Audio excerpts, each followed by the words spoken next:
मैं आपके लिए लेकर आया हूं 5 मार्क्स हिंदी में पत्र लेखन। क्योंकि बहुत सारे स्टूडेंट को ऐसा लगता है कि सर पत्र लिखना बहुत ज्यादा डिफिकल्ट है, लेकिन ये डिफिकल्ट नहीं, ये सबसे आसान है और आपको आसानी से 5 मार्क्स मिल सकता है। ठीक है ना, बस आपको थोड़ा समझना है। ठीक है, इसमें हम एक पत्र लिखने के लिए बताएंगे जिसमें अपने पिताजी के पास पत्र लिखना है। ठीक है ना, उसमें आप अपने आप को बताना है कि आखिर मेरे जीवन का लक्ष्य क्या है। ठीक है, 2-3 चीजें ध्यान देना है पत्र लेखन में। सबसे पहला कि आपको लिखना है जैसे पिताजी के पास, तो सबसे पहले क्या लिखिएगा, पूज्य पिताजी, यही ना जी, पूज्य पिताजी। ठीक है, यहां लिखिएगा सादर प्रणाम। ठीक, फिर आपको मान लीजिए जहां से आप पत्र लिख रहे हैं, ठीक है, जैसे मान लीजिए हम यहाँ पटना लिख दिए, दूसरा नंबर आपको यहाँ डेट देना है, इधर साइड में डेट देना है। ठीक है ना, जैसे आज मान लीजिए 11 सितंबर है, तो 11 सितंबर 2023। ठीक है, उम्मीद करते हैं कि इतना बात समझ में आ गया होगा। सबसे पहले पूज्य पिताजी, ठीक है, उसके बाद सादर प्रणाम। ठीक, अगर पिता के पास पत्र लिख रहे हो तब। अगर मित्र के पास पत्र लिखिएगा तो इसमें क्या लिखिएगा, प्रिय मित्र। ठीक है ना, अच्छा, इसके बाद आपको क्या लिखना है, सबसे तो पहले ये आपका नमस्कार वगैरह हो गया। फिर आपको क्या देना है, तो समाचार पूछना है। जैसे सबसे पहले अपना बताना है कि मैं यहाँ सकुशल पूर्वक हूँ, मैं कुशल पूर्वक हूँ और उम्मीद करता हूँ कि आप सभी भी अपने घर पर, ठीक है ना, बढ़िया से होंगे, माता जी भी बढ़िया होंगी। ठीक है, यहाँ मतलब ऐसा लिख सकते हैं, या लास्ट में भी आप अपने माँ के बारे में बोल सकते हैं। ठीक है ना, कि माँ को प्रणाम। ठीक, तीसरा चीज आपको क्या लिखना है कि आप क्या लिख रहे हैं, मतलब किसके लिए लिख रहे हैं, आपका उद्देश्य क्या है। तो मान लीजिए आप अपने एम के बारे में बता रहे हैं, मैं ये बनने वाला हूं, जैसे मैंने बोला कि मैं एक सक्सेसफुल कुशल शिक्षक बनने वाला हूं, मतलब मेरा जो लक्ष्य है वो एक कुशल शिक्षक का है। ठीक है ना, तो आखिर दूसरा में लिखना है कि आखिर आप टीचर बनना क्यों चाहते हो। ठीक है ना, आखिर आपका लक्ष्य क्या है। जैसे बहुत सारे स्टूडेंट होंगे जिनका अलग अलग लक्ष्य होगा, वो अपने लक्ष्य, जैसे मान लीजिए आप टीचर बनते हैं, क्यों बनते हैं, सोल्जर बनना है, क्यों बनना है। ठीक है ना, तो क्यों का जवाब भी उसमें लिखना है। ठीक है ना, बस इतना चीज आपको ध्यान देना है।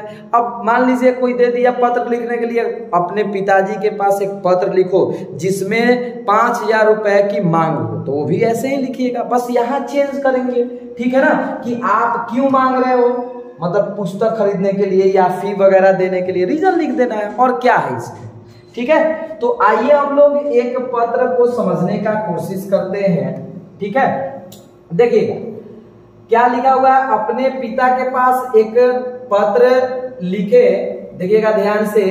ठीक है, एक पत्र लिखे जिसमें उन्हें अपने जीवन के लक्ष्य के बारे में जानकारी दे, मतलब जीवन के बारे में। ये एक्चुअल में यहां नहीं होना चाहिए, यहां होना चाहिए, थोड़ा इस साइड देखिएगा। ठीक है, मान लीजिए पटना जहां से भी आप लिख रहे हो, और दूसरा में लिखना है बाबू लोग क्या, डेट। दूसरा में आपको क्या दे देना है, डेट दे देना है। जैसे मान लीजिए आज है अपना 11, ये लिखना नहीं है, डेट दे देना है। ठीक है ना, तो आसान है, कोई बहुत बड़ा चीज नहीं है। जैसे हमने लिखा है क्या, पूज्य पिताजी, सबसे तो पहले क्या हो जाएगा, पत्र किसके पास लिखना है, पिताजी के पास, जिसमें उन्हें अपने जीवन के लक्ष्य के बारे में जानकारी दे। पूज्य पिताजी, सादर प्रणाम, हमने पहले ही आपको बता दिया था ये सब बातें। ठीक है, कि अगर पिताजी के पास लिख रहे हैं तो पूज्य पिताजी, सादर प्रणाम, इतना तो होना चाहिए। आपका पत्र प्राप्त हुआ। अब देखिए यहाँ ये जरूरी नहीं है कि ये लिखना है, आप ये डायरेक्ट भी लिख सकते हो। ठीक है, या आप इतना भी लिख सकते हो कि आपका पत्र प्राप्त हुआ। इसको रटने का कोशिश प्लीज मत करिएगा, प्लीज इसको अपने से 2 बार 3 बार लिख लीजिएगा, याद हो जाएगा। लेकिन एग्जाम में जब जाना है तो इसको पहले डेली आप लोग राइटिंग कम से कम 5-10 मिनट लिखना स्टार्ट कर दीजिए। ठीक है ना, आपका पत्र प्राप्त हुआ, मैं यहाँ कुशल पूर्वक हूँ, हमने भी यही बताया कि सबसे पहले अपने बारे में लिखिए, और आशा करता हूं कि आप सभी भी कुशल होंगे। मतलब सबसे पहला बात क्या कि मैं यहाँ कुशल पूर्वक हूँ। ठीक है ना, और आशा करता हूँ, उम्मीद करता हूँ कि आप सभी भी घर पर अच्छे होंगे।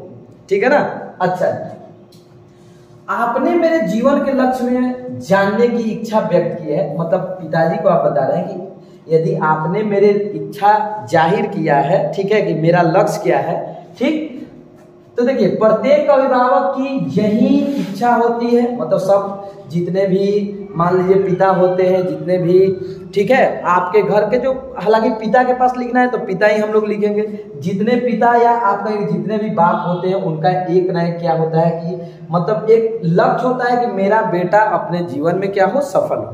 तो ये तो हर पिता का होता है। तो आपने मेरे जीवन के लक्ष्य के बारे में जानने की इच्छा व्यक्त की है, प्रत्येक अभिभावक की यही इच्छा होती है। बात तो सही है जी कि मेरा पुत्र शिक्षित, योग्य एवं सफल व्यक्ति बने। हर बाप, हर पिता यही सोचता है कि मेरा पुत्र एकदम सफल बने अपनी जिंदगी में, क्योंकि पुत्र के सफलता से उसको कोई भी बड़ा चीज नहीं चाहिए।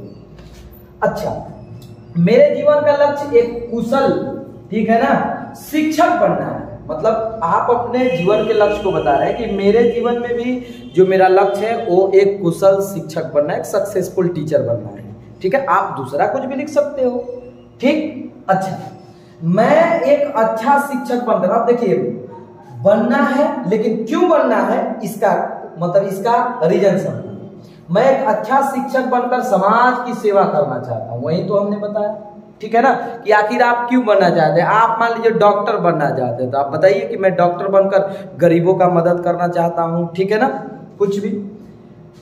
मैं एक अच्छा शिक्षक बनकर समाज की सेवा करना चाहता हूं, मैं गरीब असहाय छात्रों की सेवा करना चाहता हूं, ये ना, ठीक है।